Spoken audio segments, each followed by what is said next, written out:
रमन महर्षि जी से बातचीत। प्रश्न। एक सन्यासी अपनी शंका का समाधान करने का प्रयास कर रहा था। यह अनुभूति कैसे हो कि सारा जगत ही भ्रम है? उत्तर।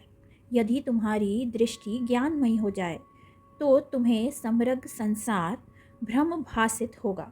भ्रम ज्ञान के बिना तुमको भ्रम के सर्वव्यापकत्व का अनुभव कैसे हो सकता है? प्रश्न। किसी व्यक्ति ने इंद्रियाभूति के संबंध में प्रश्न पूछा। उत्तर। जिस अवस्था में भी व्यक्ति होता है, इंद्रियाभूति वही रूप ग्रहण कर लेती है। इसकी वास्तविकता इस प्रकार है कि जागृत अवस्था में स्थूल शरीर स्थूल नाम रूपों की अनुभूति करता है। स्वप्न में सूक्ष्म शरीर काल्पनिक सृष्टि तथा उसके विविध नाम रूपों की अनुभूति करता है। सुपुष्टि में देह का भान नष्ट हो जाने से वहाँ कोई अनुभूति नहीं होती है। इसी प्रकार गुणातीत अवस्था में ब्रह्म से एकत्व का भान मानव का अखिल जगत से तदात्मय कर देता है तथा वहाँ उसकी आत्मा के अतिरिक्त कुछ भी नहीं रहता। प्रश्न। आनंद की अनुभूति के संबंध में एक प्रश्न किया गया। उत्तर। यदि कोई व्यक्ति यह माने कि उसकी प्रसन्नता का हेतु बाहर के साधनों एवं पदार्थों की प्राप्ति में है, तो यह निष्कर्ष निकलता है कि वह प्रसन्नता संपत्ति की वृद्धि तथा हास्य से अनुपातत बढ़नी अथवा कम होनी चाहिए। इसी तर्क से उसकी संपत्ति के रहित होने की अवस्था में उसके आनंद की समाप्ति हो जानी चाहिए। मनुष्य का वास्तविक अनुभव क्या है? क्या उससे उक्त तर्क की पुष्टि होती है?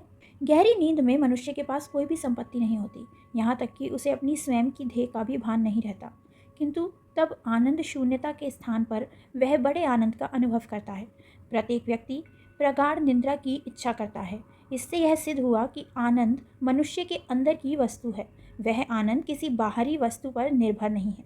शुद्ध आनंद के भंडार की प्राप्ति के लिए अपनी आत्मा का साक्षात्कार परम आवश्यक है। एक शिक्षित नवयुवक ने प्रश्न किया, आप कैसे कहते हैं कि हृदय दाईं ओर स्थित है जबकि जीव विज्ञान के विद्वानों ने उसको बाईं ओर पाया है? युवक ने इसका प्रमाण मांगा। ऐसा ही है, हृदय का स्थूल अंग बाईं ओर है, इसका निषेध नहीं है, पर मैं जिस हृदय की बात कर रहा हूँ वह सूक्ष्म हृदय है तथा वह दाईं ओर ही है। यह मेरा अनुभव है, मुझे किसी प्रमाण की आवश्यकता नहीं है।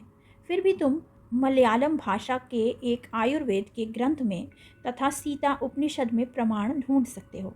महर्षि ने उपनिषद का मंत्र दिखा दिया तथा आयुर्वेद की पुस्तक का श्लोक उद्धृत कर दिया। एक श्री एम फ्राइडमैन, एक इंजीनियर ने अनुग्रह पर अपने विचार प्रकट किए।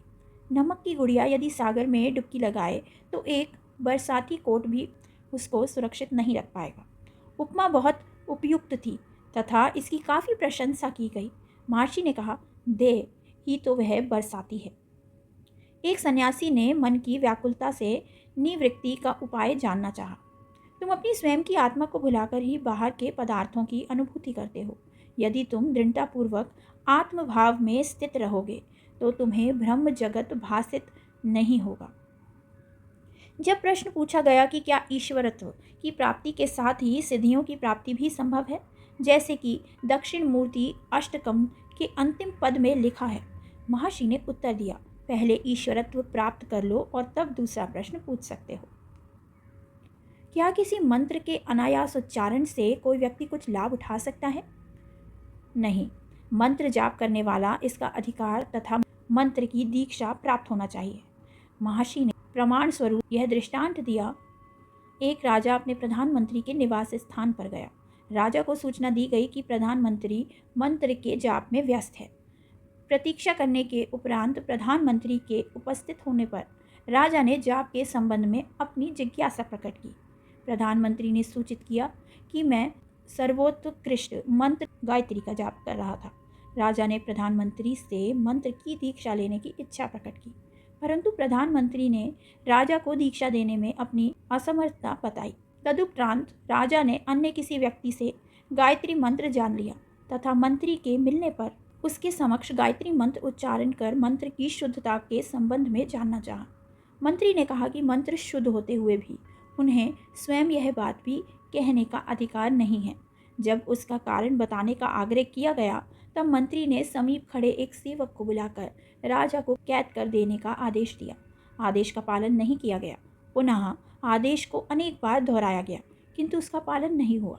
राजा बहुत क्रोधित हुआ और उसने उसी सेवक को आदेश दिया कि वह मंत्री को गिरफ्तार कर ले। सेवक ने आदेश का तुरंत ही पालन कर दिया। मंत्री ने हंसकर कहा कि मैंने आपकी जिज्ञासा का उत्तर प्रस्तुत कर दिया है। वह किस प्रकार? राजा ने पूछा। दोनों बार आदेश समान ही था तथा पालनकर्ता भी वही था, किंतु आदेशकर्ता भिन्न भिन्न थे। जब मैंने आदेश दिया तब उसका परिणाम कुछ नहीं हुआ, जबकि आप द्वारा दिए गए आदेश का तुरंत पालन किया गया। मंत्रों के विषय में भी इसी प्रकार है। किसी ने पूछा, धार्मिक ग्रंथों में ज्ञानी को बालक के समान क्यों बताया गया है? एक प्रकार से बालक तथा संत ज्ञानी समान ही होते हैं। बालक को ब्रह्म जगत की घटनाओं से तभी तक संबंध है जब तक कि घटनाएं घट रही हैं। घटनाओं के समाप्त होते ही बालक उनका विचार नहीं करता। इससे यह स्पष्ट है कि घटनाएं बालक पर कोई प्रभाव नहीं छोड़ती तथा मानसिक रूप से वह उनसे प्रभावित नहीं होता। ज्ञानी के साथ भी ऐसा ही है। एक सज्जन ने प्रश्न किया कि महर्षि के निर्देशों के अनुसार उनकी पुस्तक सत्य निर्देशन में अंकित पद्धति से आत्म साक्षात्कार किस प्रकार किया गया है? सारी कठिनाई मन को वश में करने की थी। यह प्राणायाम द्वारा संभव है। यदि तुम बिना दूसरे की सहायता के स्वयं ही प्राणायाम का अभ्यास करो तो मन वश में हो जाएगा। एवं किसी सत्पुरुष के सानिध्य में भी मन स्वाभाविक ही उनके प्रभाव से वश में हो जाता है। ज्ञानी के संग सत्संग की यही महानता है। क्या प्रारंभ कर्म कभी समाप्त हो सकता है? कर्मों में ही उनके नाश के बीज विद्यमान रहते हैं। एक व्यक्ति ने महर्षि से निवेदन किया कि वे कुछ कहें। यह पूछे जाने पर कि वह क्या जानना चाहता है, उसने कहा कि वह कुछ भी नहीं जानता है तथा महर्षि से कुछ श्रवण करना चाहता है। तुम जानते हो कि तुम कुछ नहीं जानते, उसी ज्ञान को खोज लो। यही मोक्ष, यही मुक्ति है।